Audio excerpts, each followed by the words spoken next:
காலங்காத்தால ஃபர்ஸ்ட் வேலையே இந்த கோழி குஞ்சு தேடுறது தான். எங்க இருக்கு எங்க இருக்கு எங்க இருக்கு எங்க இருக்கு எங்க இருக்கு ஐ இந்த இருக்கு லா லா லா லே லா லா லா லா லா லா லா லா லே லா லா லா லா. இவ பண்ண டார்ச்சர்ல 5 கலர்ல 5 கோழி குஞ்சு வாங்கி கொடுத்தேன். பல்ல காட்டுறது பாருங்க. மஞ்ச குஞ்சு என்ன பாவமுனுச்சோ தெரியல. 2 நாள்ல எப்படியும் சொர்க்கத்துக்கு போகுது. லோ பட்ஜெட்ல இந்த பெட்டு மட்டும் தான் கிடைச்சிட்டு இருந்துச்சு. இப்ப இதுவே 30 ரூபாய் ஆமாமே. பையன் ரேஷன் கடையில அரிசி வாங்குற மாதிரி பைய பிடிச்சிட்டு நின்னுட்டு இருந்தான். அண்ணன் அள்ளி போடுவாங்கன்னு உள்ள எட்டி பார்த்துட்டு இருக்கிறான். கோழி குஞ்சுன்னு சொன்ன உடனே சின்ன மாடியில இருந்து கிருட்டுன்னு இறங்கி வந்துட்டான். ஐயோ அவளாச்சும் பரவாயில்ல, இவன் கையில சிக்கிச்சுன்னா கோழியும் இருக்காது.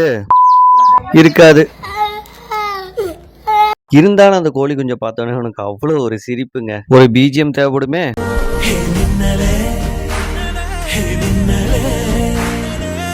போதும், இதுக்கே காப்பிரைட் போட்டுருவானுங்க.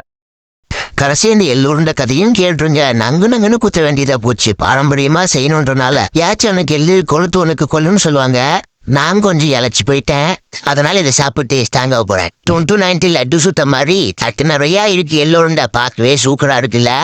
அதுல இருந்து ஒரே ஒரு உருண்டையை தான் எடுத்து வாயில போட்டேன். மூக்கு ஓட்ட வானத்தை பாக்குற அளவுக்கு சுவையா இருந்துச்சு. பேஷ் ரொம்ப நல்லா இருக்கு.